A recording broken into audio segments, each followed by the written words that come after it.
Welcome to the I Fired My Boss franchise podcast. My name's Dan Claps, founder and CEO of Franchise Playbook, a franchisor platform where we create, own, and operate dynamic franchise brands in the mobile services space. And my life's goal is to help people just like you fire their boss and become a business owner. And I'm Christian Dadulak, top franchise consultant and co-founder of Real Franchising, a leading franchise consulting firm. And together, we're on a mission to help people fire their boss, hire themselves, and live the American dream through franchise ownership. Thank you for tuning in today. Very excited about our episode that we're doing today with our guest, Michael Derrick, who is a multi-experienced franchise owner across multiple different brands. And before we started recording, we were talking about just this journey. I don't know if he went into franchising thinking that his journey would be across multiple brands, but it's an exciting story we're going to hear about how he did that in his career so far. Before we jump in, just wanted to touch on, this is really the direction of our podcast that we're trying to take it, more so focused on the stories of franchisees and the trials and tribulations, right? Some of the negatives and the positives, because when you're looking at exploring franchises, sometimes people leave out the harder parts. And so we like to get into the good and the bad so you can be really informed about this amazing decision of being a business owner. Anyway, without further ado, Michael, how are you? Doing great. Thanks, Dan, for having me on today. Really appreciate it. Absolutely. And I would be remiss not to also, of course, introduce our co-host, Christian. How are you, Christian? Living the dream, man. Doing awesome as always. Really excited for the podcast today. I think it's really cool to have someone with Michael's experience to talk about his franchise journey. So really excited to dive into that. So I think a good place to start then would be, Michael, how did you get into franchising? And was franchising something you always wanted to get into, or were you just thinking about how do I get into business ownership and you just found a franchise and thought that it was the right opportunity? Or, I mean, how did that happen? Kind of an interesting story. So I came out of college and graduated it with my teaching degree from Geneseo University in upstate New York. And so, immediately found out that the pathway to becoming a teacher was going to be a little rough. So I went into kind of the restaurant business up there a bit and was, doing that for probably a 6-week training program for an assistant management position with a brand called Bob Evans. And the 4:00 in the morning stuff was killing me. And I'm like, oh, this is not good. So why did I go to school all that time, and I really need to find a way to get into teaching. So the only way you could do it back then, because teaching positions were so territorial, I had to leave New York to go to a position in Florida. So I took that, and I knew that if I got a year's experience in, I could go back to New York and pretty much get hired. And so I did that, taught for a year in Florida, came back to New York, and then taught for about 2 years there and got an administrative position, and kind of jumped from teaching to administration and really enjoyed it. But, just one day I was sitting in my office. I had offices in 6 different school districts. And I was just thinking to myself, I'm set for the next 20 years, but I'm bored out of my mind. I can't deal with this. And so, I happened to have at the time a personal training business on the side. I was really into athletics and bodybuilding and things. And so I decided, I had a couple clients and business was growing. And then one of my clients actually became a really good friend of mine. And we were out one night just hanging out, went to the movies, and we were talking. And he was like, I said, what do you want to do with your future? And he's like, I really love business. And I said, yeah, me too. I go, I really want to expand in some way, but I just don't know. I'm doing this personal training on the sides. You got a supplement business. I go, but I feel like there's something more. And he goes, yeah, me too. He goes, what about, you and me? Why don't we go into business together? And I said, what will we do? And he said, man, he goes, believe it or not, he goes, I work for this franchise or this company that, is going to explode here in the Western New York area in the next 3 to 5 years.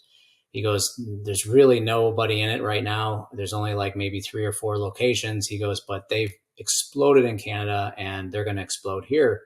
He's like, why don't we go approach the company with a business plan to buy up a couple of the corporate stores and then expand, and go from there. So I said, man, that's a great idea. What's the brand? And so he's like, it's Tim Hortons. And I'm like, Tim Hortons, what's that?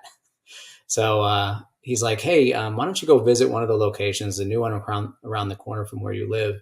So I walked in this place and I'm like, oh my goodness, this is like the total antithesis of everything that I believe in, which is funny because like it's coffee and donuts and here I am, the health nut and all this kind of stuff. And, but they had a healthy side of the menu too. And so I went in, I said, I just really felt something. I felt like, something special on what I was going into. And so I came back to him. I said, hey, why not? I go, I'm selling coffee and donuts. I got other healthy things here. I go bagels, whatever. I go, this looks like we can make some money at this. And so, I had kind of done a little research on the brand, their history. And then we went back to the company. And interesting enough, the company was like loving the idea of, me coming to them to be a franchisee with my education experience. They loved the fact that I was a teacher and everything. They felt that that's great for communication purposes with staff and you can get along with people. And so they were very excited about me, but they did not want to lose my friend Joe, who at the time was their district manager. And they said, Joe, you're not going to make as much money if you, go into franchising, stay with us. You'll be an area director very soon. And we're going to give you a $10,000 raise just to stay with him. So, unbeknownst to him at the time, he didn't realize, but if he had gone into franchising, he would have made a lot more money than what he was going to make for corporate. So, but they said that they would take care of me, and they certainly did. I got my first location in February of 2000. Opened my first store. We opened with the highest U.S. sales of a Tim Hortons location in the United States at that time ever, which was pretty exciting. And they came out with a big bottle of champagne for me and everything. They were very, what I really liked about the brand back then was they were just very family oriented. They really rewarded their franchisees for hard work. There was just a synergy amongst them. Like, I remember walking into the first Canadian meeting, because back then we didn't have a separation between the US and Canada. I remember walking in that first meeting and, a couple franchisees came up with their arm around me. Welcome to the family. Come on, we'll buy you a beer. Come on. And, even though the beers were free, come hang out with us. And, it was great. So I just really felt that camaraderie. They rewarded you again for hard work. And so, from there it launched. They were really excited about how we started the store. They said that, that first location of mine, when they walked in, it was like a store that had been operating for years. That's the feel it had. And, that was really my goal, because I'd actually done some training and working for corporate because I had a store delay prior to. So I learned a lot of their secrets and, basically, follow the system and you're going to be successful. The system works. And so that's what I drove through, that to my team, I trained the corporate way, we stuck to it and hammered it out. And like within 30 days, they were so impressed with me that they offered me another existing store. I took that over. I got a mobile business that was supplying donuts to like throughout the whole city pretty much. So I was really off and running really quickly. And, what I would say is, from my experience, if I had to do it all over again, I probably would not have taken on that second store right away. Just because, honestly, we started off very high in sales, but, they thought, okay, you can just hire one of our corporate managers, pop him in, take over this other store. Well, that other store was an animal, and it took me away from my store, my new store. And whenever you get a new location, you really have to build your clientele. You have to spend time. You have to invest in your staff. That first store is so pivotal to your success, especially if you plan to expand. And, I got a manager in, to be honest with you, he was not in line with my philosophy on management. He was just this easygoing, guy, not that easygoing is a bad thing, but he just didn't have any drive to drive the store forward. And so the sales actually started to go backwards. And I knew very quickly I needed to get in there. So I sent my wife over to run the other store. I ran this store. I was there for about a good 2 to 3 years. I groomed a couple management staff there, and my employees, working 12-hour days, just really, really growing that business. And, before we knew it, it was $1 million store. It was doing 1.5 million. It was, it was growing. And then, within the next 2 years, I got another location, brand new, about 1.5 miles away. They started off a little slow there, but that took off. And before you knew it, I had 2 stores that were doing over 2 million a year in sales. And in our United States, locations, there was only at the time 7 locations doing 2 million or more a year, and I had 2 of them. So we were really doing well. And so I ended up picking up a couple other locations, some non-traditional sites, opened the first gas station combination, Tim Hortons, and it was actually a NOCO kind of gas station in our area. That exploded. We were only doing coffee and baked goods out of that store, and we were doing 1.5 million. So, they were very impressed with, how things were flowing. I'm not going to say that there weren't bumps in the road along the way. I felt like in my expansion that I didn't want to necessarily expand with managers, because managers didn't always take ownership like an owner would. So I started doing what I felt was like more of a partnership with people that I saw had the drive, the enthusiasm and the know-how to grow the brand. So that's what I did. I started bringing in people who were strategic partners, and then would work in the stores, hand in hand with me. And that really helped me to grow really well. And so, and along that, that kind of trajectory, you're going to find people that, are locked in and are happy with that kind of a setup. And then there's ones that don't, they want to go off on their own. And so unfortunately I had a strategic partner who decided he wanted to go off on his own, felt like he could do it all by himself. And it really wasn't a good move for him. But eventually I just had to let it go and, move on to other greener pastures. But, I think in my 18-year tenure with Tim's, I learned a lot. I learned about, really how to go from 1 store to 6 stores. And then, if I wanted to, I could have gone beyond that, but it was a 24-hour-a-day operation, 7 days a week. It put a lot of strain on, my family and everything. And it wasn't until about 2016 when the brand sold to a equity firm out of South America called Restaurant Brands International that the brand really changed. And so not only was the business an animal to run itself, but then you had the franchisor who became, they came in like they were the kitty cat, really nice. And, I'm just a little kitten here to, help you guys along and all this. And before you know it, they turn into like, a tiger in the back, like slashing the whole corporate structure. Before you know it, we had nobody that we could go to. It was crazy. And then they, after about 1.5 years, after they totally decimated corporate, then they started attacking us and attacking our bottom line. And I went from being like one of the highest profitable franchisees at about 20% down to like 7.5% because they controlled the back door coming in. And when that happened, we saw our profitability just sink. Plus the wages in New York went up so much and they weren't allowing us to raise prices because back then they could control that. But that pretty much released, I guess we were more like considered like a dove in a sense, like very timid and all this as franchisees. And then at that point, we ended up coming together as one, got involved with the Great White North and, fought them back. And so, at that point, 2018, seeing my profits going down so much, getting to a point where my partner was like, hey, you know what? I think in order for us to like make it, through the end of the year here, we're going to have to put some money into this business. And I'm like, I did not come 18 years in this business to have to put money into this thing. And then, being having employees.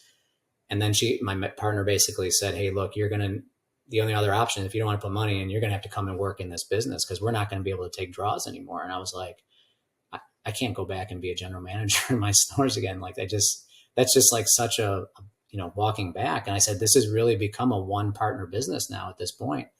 And so, we had some tough talks and I had said, hey, look, one of us is going to have to go. And she's like, it can't be me. She's like, I'm not going back to cutting lawns. Cause she was actually in the landscape businesses before.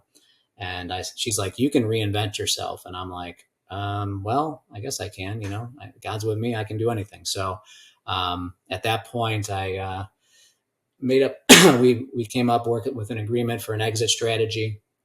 And, that's what happened. So by the end of the year of 2018, I ended up selling out to my partner. And, at that point I took a couple months to just kind of decompress, try to figure out things, what my next strategy would be. And in that period of time, I met a broker who was, we became friends and everything. And he knew I was in the business looking for something new. And I said, well, this time I don't really want to start from scratch. I said, I would really love to find something that's existing and just take it over and do my magic with it. And so that's what happened. He said, well, I've got this brand that's in Buffalo, New York, and they're going from franchise or from corporate to franchise, and they're selling all their stores. And, I think you would be a great fit. And I said, well, what's the brand? And he said, Supercuts. And I said, Supercuts. Oh, okay. I go, I know them. I've gone there for my haircuts. And so, he's like, well, why don't you do Discovery Day and everything with them? See what you think. And so when I went there, it was kind of like 1999 all over again. Just kind of like when I started with Tim's, like it was very family structured. They all, were very like tight knit, very welcoming, very excited. They rewarded their franchisees for, because they did have some franchisees in the system, and they really wanted to see the brand grow. And it's like a very, very, very similar to Tim's because they had a great operations program, and they were very unique compared to Great Clips and Sports Clips and all these other ones because they had their own techniques for cutting hair. And just like we had our own coffee brand, and just very unique in the space. So, I jumped in. I liked it. They offered me 5 locations to start. They wanted to give me the full Buffalo market. And so at that time, I had some transitions going on in my life. And, I started with the 5. And, it was interesting because just let's say I started in 18, went into 19. By the end of 19 and 20, that's when the pandemic hit. And they had actually, because of what was happening with the pandemic, decided, we're going to transition our leadership team. And so Hugh, who was the CEO at the time, stepped back and they transitioned the leadership team. And it was so crazy because some of the same guys that were with Tim's that were the reason why I left because of what they were doing to the brand ended up coming there to Supercuts. And I couldn't believe it. I'm like, man. And they started doing the same things that they were doing at Tim's. And I was like, what is going on? It's like some kind of bad karma or something here. So, but the thing that was interesting was the fact that Supercuts brand was already entrenched with a very strong franchise association. And so they were able to stand up against the really like the wrecking ball that was coming and trying to, take out the franchise side and everything. And so literally what happened at that point was they got shut down and like things froze. And obviously we had the pandemic and everything. So that was taking a hit. So everything kind of came to a standstill from the management team for a bit. And then they hired a new guy, promoted him in, got rid of those guys from Tim's. And it's just been a whole different world since then. My transition was taking over from corporate, who had basically left my team on the island. Like they told me when I came in, they were like on the island. And so, but when I came, I established just a very, very close knit connection with them. Just kind of one of the big things that I do with my teams is just a family style environment. And so, they know they can come to me at any time. I'm very quick to respond to their needs. They're very well supported. And so they were quick to latch on, and some of the ones who were used to the corporate side, they exited for a while. We got some back. And then, we went through the pandemic and then coming out of that, got our team back. But, honestly, it was a little bit of a roller coaster for a time there, but, now it's going in the right direction. it's really evened out, and I've got a great team in place. They allow me to, be able to function and do other work with other franchise brands and things like that.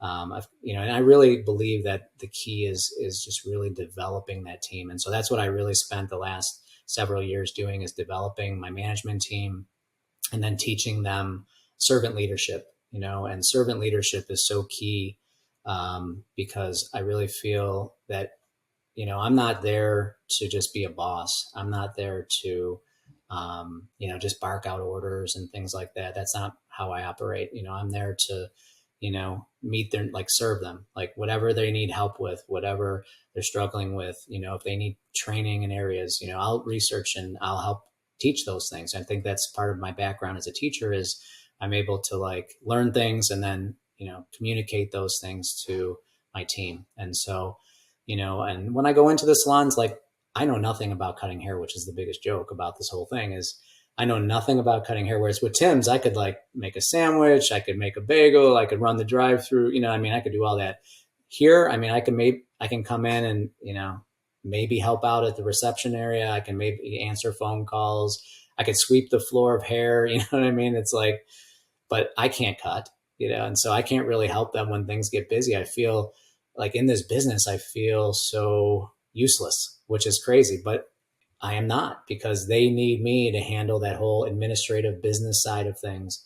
They don't need to deal with payroll. They don't need to deal with, HR issues and stress like that. You know what I mean? So the managers are just free to go in, take care of the customers, take care of their staff, and really flow in their gifts and talents. And so I just support them as best I can, and I model servant leadership when I go there. I'll sweep their floors, I'll take out their trash, I'm there painting the doors, doing whatever I got to do to, changing ceiling tiles, anything that I can function in, I'm there to do. I don't like to hire a lot of people to do things unless I can't get to it because I'm so busy. But for the most part, the great thing about this brand in particular, Supercuts, is that I don't have to necessarily live in New York to be able to operate and run it. I live in Florida, which was always my plan, to move from New York to Florida. And then this just opened up that opportunity. And now I'm able to do other things down here, whether I'm opening up Supercuts or my new latest brand, which is Smoothie King, which is actually funny because that's more in line with my whole fitness and things like that now. So I'm kind of coming back to that after 20 some years. So yeah, it's been a pretty interesting journey. So. Amazing story.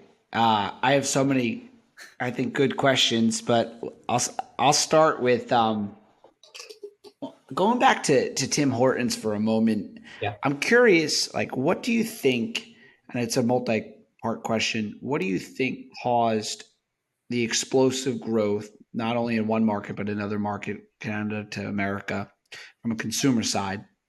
And then what do you think was causing the explosive growth as a business opportunity, as from a franchise development, franchise sales standpoint? Is there anything you, looking back, feel like really was that unique selling proposition for both of those things? Yeah. So with Tim's, I think our proximity to Canada was big. So there was a lot of brand awareness. I think that's the key really, when you go into a new market, is getting your brand awareness out, and getting people to understand what your brand is. I was with this other brand, and people thought, just because of the way it was named and not knowing much about it, they thought it was like a smoke shop, and it was like an IV therapy place. And they thought it was so really having people understand your brand is important, but also the way that you expand, because when you have one location, two locations in an area, it's not really going to get your recognition out. So the one thing that we did that was, particularly important was we ended up getting franchisees who came on that wanted to be multiple store owners, and created a development schedule that allowed them to expand pretty rapidly. And with Tim Hortons stores, the experience was, you needed to have a a population of about 20,000 people around that particular location. And then you had to space them out like every 2 miles. So, as we started doing that, it became a convenience factor, with different traffic patterns and everything. So, we had to be strategic about that. And so really when I left the business, we had about 150 points of purchase we went from like 4 or 5 when I came in to 150 in almost 20 years. So, but that was very strategic in how those were placed around that community. So like, when people drive through town, I mean, that's what they see every 2 miles is a Tim Hortons. So, that was very important as far as that. But as far as for me, I really feel what caused my rapid growth in my own business, going from, like 17,000 a week, to, 40,000 a week, was the consistency of our location. So when people knew that they could come in and get the same coffee every time, they can get their food prepared the way they wanted, and the speed of service was extraordinary, it was just, it was what caused our explosive growth. I mean, and really training my team to be that like hands-on with the customer. We had people who memorized like hundreds of people's orders. Like they could see the people coming in and they would have their orders ready, and the only time it would confuse them if they wanted to get something different. But, and I was like, you got to be careful, guys, because sometimes they want something different, believe it or not. And, but they love that, and they love people knowing their name. And it really was, even though it was a national brand, it was a brand that was local. It was, the local store owner, the employees were local right there, you know what I mean? And that people would say, that's my Tim's. Like, which Tim's is yours? Well, my Tim's is George Urban Union, you know what I mean? And so they would name their location. And so that really, I believe, contributed to like that explosive growth over the, course of probably about 3 years, 4 years. Yeah. It's those little things at the end of the day that seem to make a huge difference. And that's what a lot of people, I think, don't realize, is that these franchise locations, these are locally owned and operated in many cases, right? Yeah. But some of the things you touched on, I mean, again, like Dan, so many questions, a lot to unpack. What were some of the key things you were looking at with Tim Hortons in terms of evaluating the opportunity initially? I mean, because I think something that would be helpful for the audience is, and not even just with Tim Hortons, feel free to answer this regarding, Supercuts and now Smoothie King, but what were the ways you evaluated the different opportunities, and how has your process of evaluating changed since going from one brand and then having those experiences to owning, 2 and then 3? Yeah. So initially when I got into the business, I was a young entrepreneur. I was 27, 28 years old, and, just, had a little bit of money. But what I really liked back then was they had franchise incentive program. And that basically allowed you to come in, with a $20,000 deposit, which at the end would be applied towards your final payment. And then they would hold your note for 30 months. And so that, pretty unusual these days, but that was enough to get the brand started with a few key franchisees, which I was one of them. So that was very helpful to me, being young. Now coming in to different brands, I mean, there are incentive programs out there that they are running, different brands are. I had one with Smoothie King recently. But I think, just kind of having that experience, having a current brand that's very successful, you kind of look for certain things in certain brands. And for me, the leadership team is very important. I can know right away if they're a leadership team that's for you, because the philosophy that I learned at Tim's was you take care of the franchisee and the franchisee takes care of you. And that was prior to the new management team that came in. They just felt, franchisees are going to do whatever we tell them to do.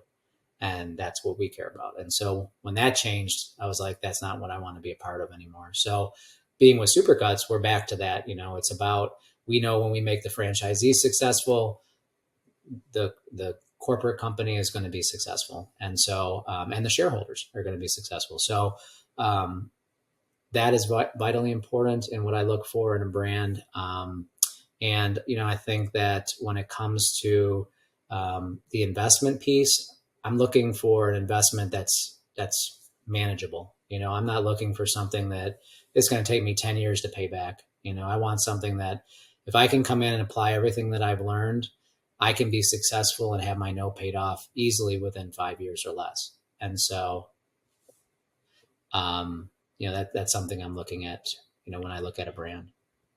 It's a good point. I was flying on the plane, and I was watching Howard Schultz has a master class on Delta. They play it or allow you to watch it, and he talked about take a brick and mortar coffee retail type business. He was explaining if your store build out, I'm just going to use round numbers that are made up, 200,000 to build out, then it should be 400,000 in gross in year one and 20% to the bottom line. And if you're doing that, it's a good business, and you can double that. If it's a $500,000 investment, $1 million in sales, 20%, and then you look at that from a cash on cash return to your debt service. I think that these numbers in whatever industry you go into, they start to make sense. They start to kind of be like patterns. That's why loans are able to be made, right? The banks have this figured out to what will be sustainable. But it's interesting because it sounds to me like you've enjoyed being on that ground level, being that early entrepreneurial franchisee that got in maybe, and I don't know if that's still the case, but like that these brands you got in early, like just for example, I'm a young franchisor in the sense of a new franchisor. My team, we've all been in franchising for almost a decade, each of us, and all have a tremendous amount of experience. So we're kind of a hybrid in the sense that we're a new franchise, but not a new franchisor is what I say. But with the people that we have coming in, we're very specific. They have to want to be part of something like that. They want to be they have to be okay with the bumps a little bit. They maybe even somewhat enjoy it because you're working together, and they'll exchange those bumps for the knowledge that they know we're like a family that actually cares about each other versus the bigger system, which nothing wrong with. But in the bigger system, maybe there's quote unquote less bumps, but it's a different environment. Right. Yeah, no, I think I learned that with the Drip Bar franchise that I got involved with. There was very little brand awareness. And so there was a lot of bumps in the road that I was not expecting. And I thought, okay, I can come in and run this business like I ran my other businesses. But I'll tell you, that was a whole different animal. The medical field and everything, during the pandemic, I opened up and everything. So, we did fairly well. But for me, it was like, I don't like losing. I don't like losing money. And it was like, I was having to put money into this thing to keep it going. And I just felt like the franchisor, was so focused on expanding and getting new franchisees that they weren't spending enough time developing the brand. And they just wanted to grow so fast that they weren't in the markets that they needed to be in, using their advertising dollars to promote the business.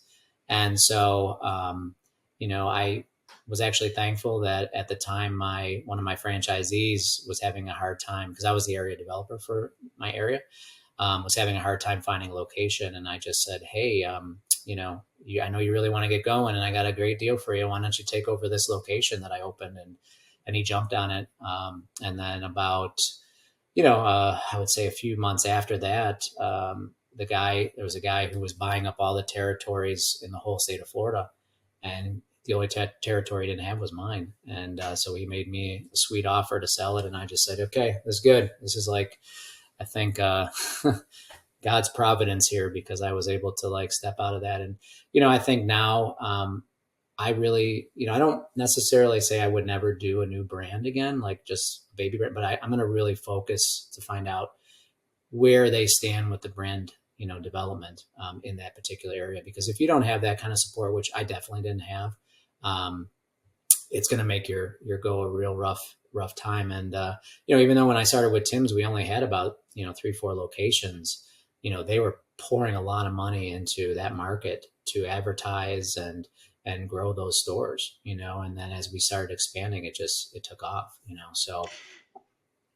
It's also like, then you take the fact that it's a destination, right? With an Ivy drip, you're not just usually I don't think you're just walking by thinking, let me do that. You're heading there, right? It's all very lead generation dependent. Yeah, exactly. You're dealing with a specific group of folks, that are aware of it. Number one, and people become more aware as you advertise and do different things and get people through the door. But I think what really helped us at the time was the fact that we were going through a pandemic and people wanted alternative health, ways to increase their immune systems to defend against, COVID and different things that were taking place. But yeah, no, it was definitely a different animal. And, going forward, I'm very cautious now of what I get involved in. And I do agree with you, that when you have a brand that's been around for a while, that's, like Smoothie King, they've been around since 1973. They changed ownership, but the new owner, he owns it. It's privately owned. I think what's really different there is when you get involved with franchises that are driven by shareholders, and they're non-private public companies. There's a real different feel when you're with those kind of companies versus, privately owned brands. Yeah, I won't, Christian, I don't mean to jump in again, but it's interesting because you're speaking to my ethos. A big selling proposition for our brand that we're doing in our market is a lot around that. I sold my last business to private equity. It was amazing. They're amazing. The company's great, but it's just a different mindset than how I look at what I want to do. And so I tell people, I can never say never. You never know what happens in life, or just get sick, God forbid, or something. But for me, like, especially at the stage of life I'm at, it's like building something for the next 20, 30 years. And there's that culture. I mean, culture eats strategy for breakfast, or whatever the saying is. And I think it really does mean something when that the brand case. And there are PE firms that are much more really, that are relationship driven. But at the end of the day, they do have a different investor. The franchisee is not their investor. Their investor is the limited partners that put their money in to get a return. Yeah, no, culture is really key. And, when I got into Tim's, it was funny because it was owned by Ron Joyce back then, who I just read about his story a little bit because I was looking at this gift that he had given me personally that he had signed. It was because they're big into Toronto Maple Leafs hockey and everything. So it was like a gold, like there's two gold. There was a goaltender, and so on mine, because I was a partner with my mom at the time. So on my post, it was actually a framed picture that he gave me. It was the Toronto Maple Leafs, and it was like a jersey that had Ron Joyce on the back, and then on the back of the goalie jersey, it had Derek, which was my name, my last name. Cool. And then he signed it, and I was like, man, and he just died a couple of years ago as a 1 point some billionaire, But the thing about Ron was he was so down to earth. He was like everybody's friend. He just like believed in, not only did we have a great brand, but we have great franchisees.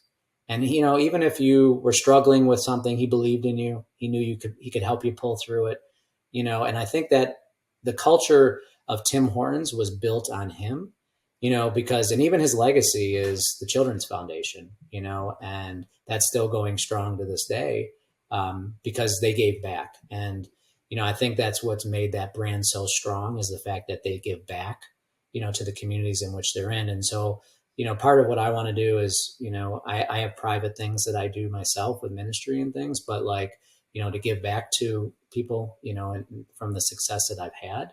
But, I think being in part of a brand that gives back into the community in some way, whether it's with helping disadvantaged children or women or, what I mean, just something that you're doing. I think that's something that you should look forward to, I think, when it comes to a franchise. Because if they're like that, if they know how to give, there's this proverb that says, if you give, you'll be watered yourself, and so like, I really believe that. So when you give, it's going to be given back to you, and so, I think that's a vital thing to look for. And culture is important because then your people can that work for you. They know it's not just all going into your pocket. They see that you're doing something and they can be a part of it too, because you can involve them in it. So, I think that's a really key thing too, as you establish culture. Absolutely. Yeah. So many people, when they're evaluating a franchise opportunity, obviously the natural thing is, what does the investment look like? They're looking at the numbers. What can my cash on cash return be? What's the ROI? They're asking, and those are all questions you need to ask, but there are those little telltale signs, the intangible aspects, like the leadership and the culture that they foster and embody. And you can tell a lot about a brand by how the leaders live their lives and the causes they care about. And so you're 100% right. And I think that that's something that anyone that's evaluating an opportunity should probably look for is, what does the franchise give back to, and what are the values of the leadership team, and individually, like, what are their personal values and do they align with yours? I think that's critical. And a lot of people, they don't really go in thinking about some of those intangibles, but obviously they're very important. One thing I did want to ask Michael was, and you mentioned this earlier, in terms of if you could do it again with I think it was Tim Hortons, you said, if you could do it again, you would have just really refined the one location, got that going, and got it to a point where then you felt like it made sense to go to a second location. Maybe you didn't do it too quickly, but it seems to have worked out. You scaled it, pretty well. But I was wondering if you could talk a little bit about scaling, and then looking back on it, what would you say is the best way and strategy for a new franchisee to scale if they want to be a multi-unit or even multi-unit, multi-brand owner? How do you go from one location to, 3, 4, 5, however many? What's the best way to do that without, biting off more than you can chew? Yeah, no, I think really comes down to you understanding the system. And so the learning curve, back in the day with Tim's, was about a year. Back when I came in, I mean, we had to make donuts by hand. It was a very, very, very strenuous system. So it took me probably a good year and a half to feel comfortable with it. I was thankful because at the time when I came in, I ended up closing. When I opened my first location, I closed 2 Dunkin' Donuts that were around me that were already struggling. And they knew that if they stayed open, it was just going to be worse. So I ended up getting their bakers and they came and worked for me. So that, I think, was one of the reasons why when the team came in, they said, "Hey, man, this store seems like it's been going for years. What's going on here?" And I was like, well, I happened to get the whole Dunkin' Donuts baking crew. So they just learned our system and then they jumped right in and they were cranking it out. But, and then a few years later, Tim's went to a whole par break, system, which completely, revolutionized the market and how quickly we could expand.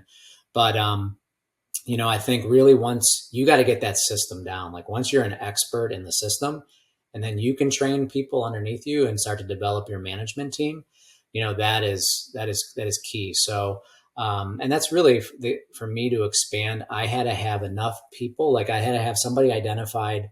If it wasn't going to be me or my wife, it was going to be, another manager that I developed who was going to go and take over that store. And then we would send some key employees with them, that were already pre-trained, and then we would hire in new people and then just train them. And so it worked out really well in that case. But for me, being, only 30 days in, I was taking over an existing store, so they had staff in place, but my people just weren't ready for me to leave them, and so you got to know when the right time is to leave, and you've got to know, you got to step out slowly. You can't just suddenly you're gone. They're on the island all by themselves. They have to know that you're there and that, they have to have the confidence that they can handle it. So once they had that confidence, then I knew we were ready for the next location. And so for me, like I said before, it was hard to find managers who really took ownership, who really cared without having some kind of an incentive, some kind of an ownership piece.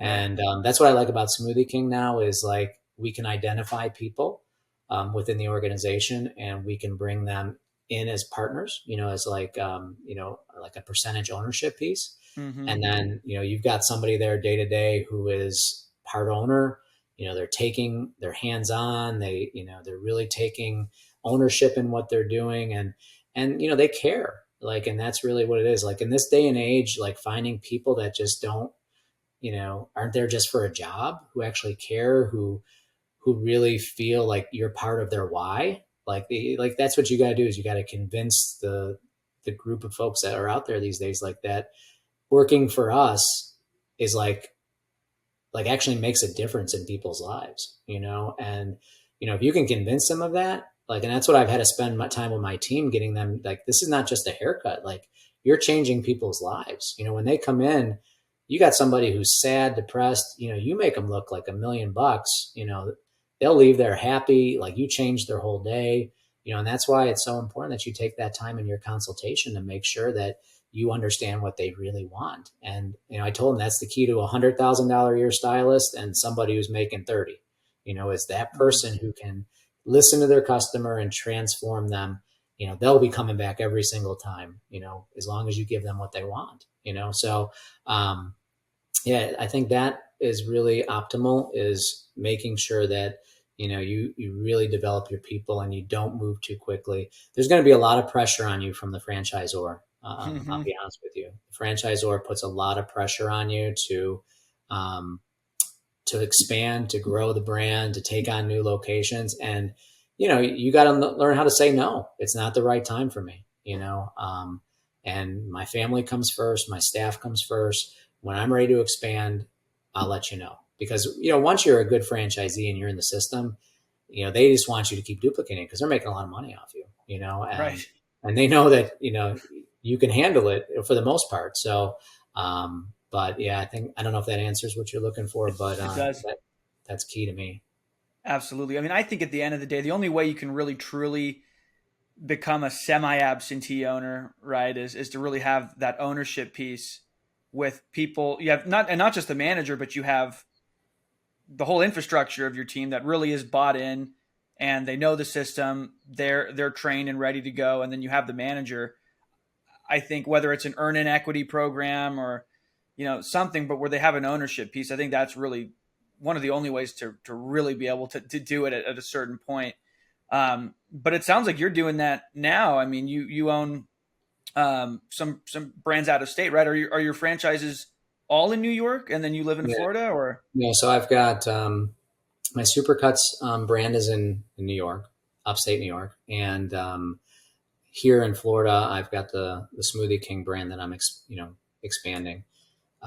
So, and I've got other opportunities, with other brands that I'm looking at. I'm just taking it slow, because, my philosophy going forward is like, my goal is not to change what I do right now, because I've got a great system down. I enjoy the life I'm living.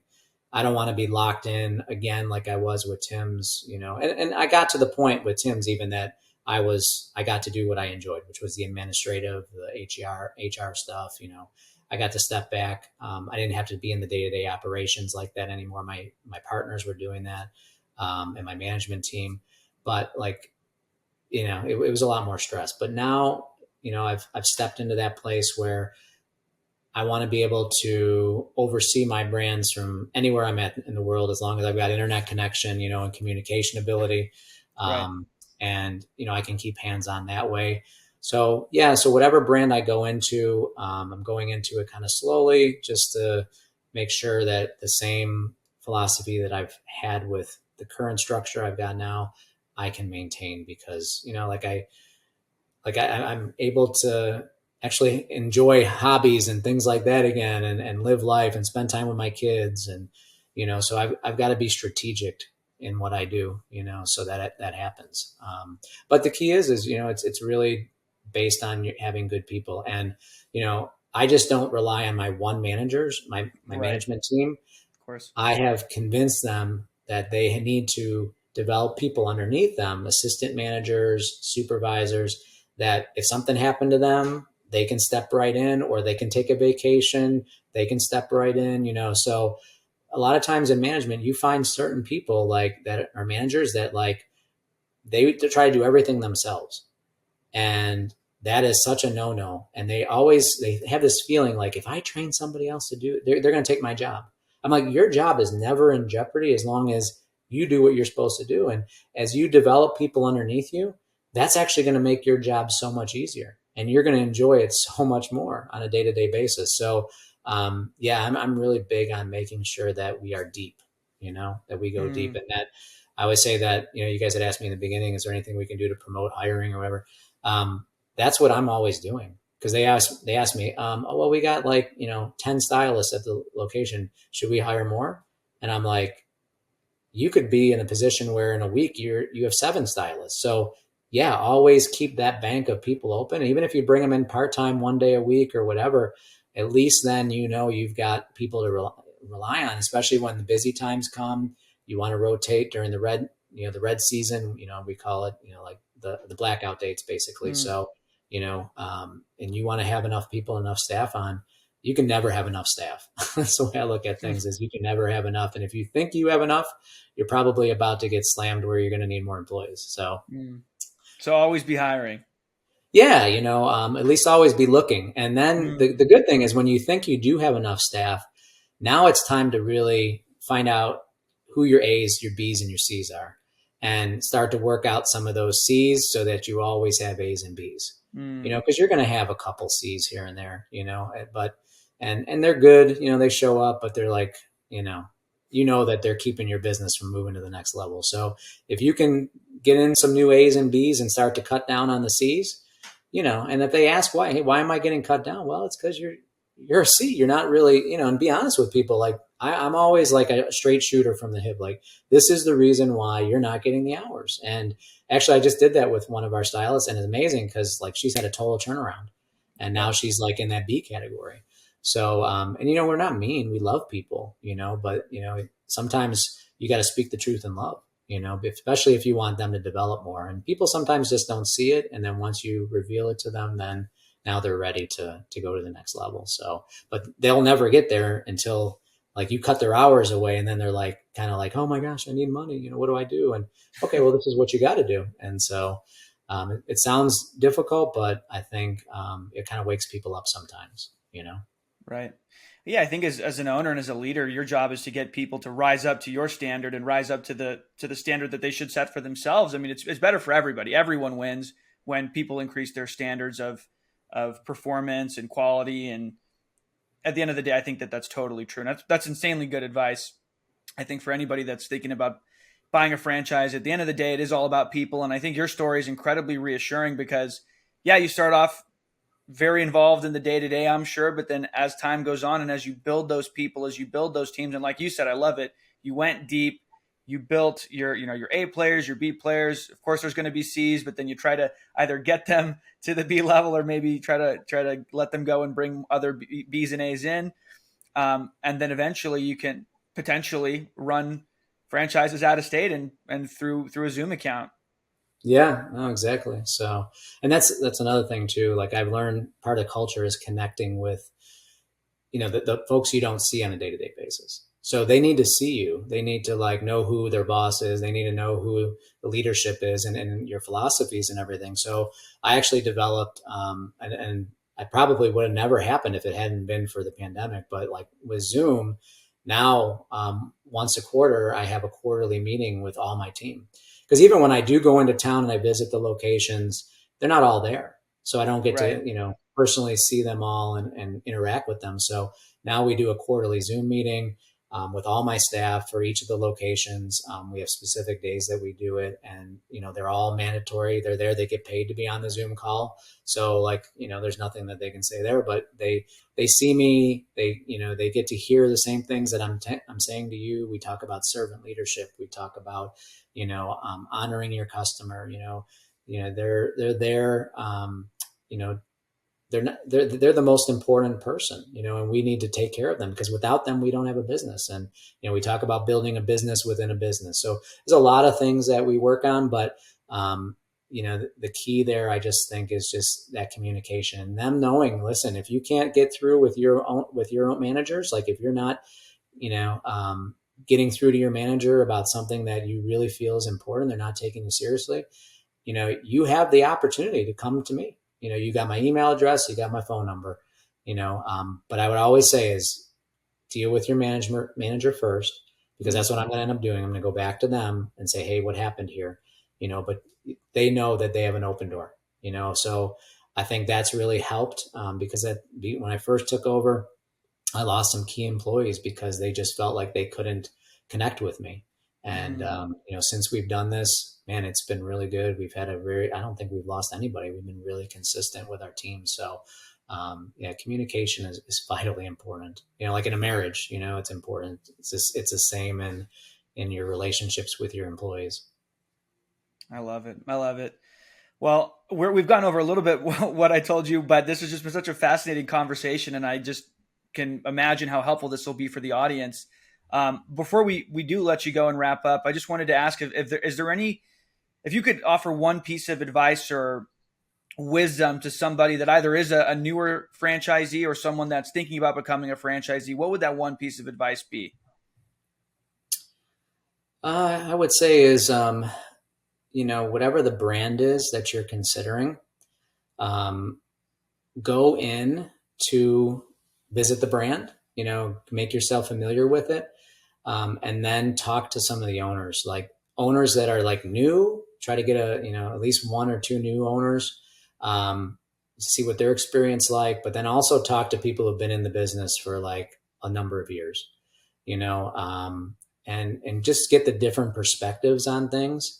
And I did that with Smoothie King. I talked to, owners that have been around 20 years with the brand, to, owners that have been there only within 5 years, got the perspective. And then I met the leadership team, before I made my decision. Like I got on a discovery call. I really met them. I studied them, I went and looked them up. I did reviews of, the owner of the company, because that's important. Like the owner, I love the fact he was actually a franchisee, and was from Korea, and just like opened up like over 100 stores there, and just did amazing. And then went to the owner of Smoothie King at the time and said, "Hey, I'd like to see if you would sell me the business. I'd like to take this thing over and blow it up and expand it throughout the world." And he did. He sold it. And so, just that kind of a philosophy, and seeing who's really at the top.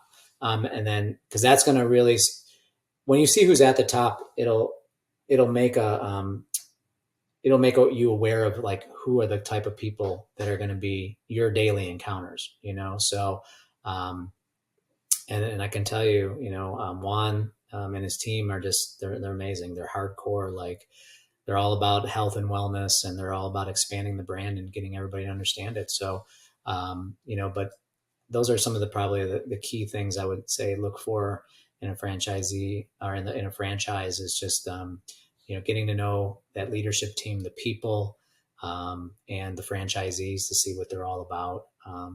That I think, and then obviously look at the numbers, is the business making money, because, and I wouldn't get involved with a business that's making any less than 15%, like profitability, return on investment. You got to be making a minimum of 15, because, you're going to go through tough times. You're going to have trends where, the food costs like skyrockets and things, and if you're, at 15%, at least you lose a few percent, you're still above 10, what I mean? It's worth it at the end of the day. But if you get to a point like I was, where, I had stores doing great sales, we were doing over 6 million a year in sales. And like, here I was down to 7.5%. And I had big notes I was paying on from remodels I had to have done. You're making nothing at the end of the day. You're not going to be happy, so you got to find something that has that potential to make money. And really give it your all and spend that time, and if you're going to spend that kind of investment, money, you've got to be there, to see that thing work through, because you're going to have difficult times like I did. But you stay positive, and you've got a good support team there, you're going to make it through it. And at the end of the day, you'll be very happy with the decision that you made. Amen. I think that's incredible advice. And I think it's a great place to leave it. So, Michael, thank you so much for coming on. This has been incredible. I think that this will be very valuable for the audience. As always, if you found this episode valuable, leave us a review, share it with friends, family, whoever. And of course, if you would like our help buying a franchise, getting matched with franchise opportunities that could be the right fit for you, reach out to us at franchisefounders@gmail.com, and we'll see you on the next episode. You're f***ing fired. If you want to say those words to your boss, make sure you head on over to ifiredmybosspodcast.com and fill out the form to schedule a no-cost consultation. And if you enjoyed this episode, make sure to subscribe, leave a review, and share with a friend who might also want to fire their boss.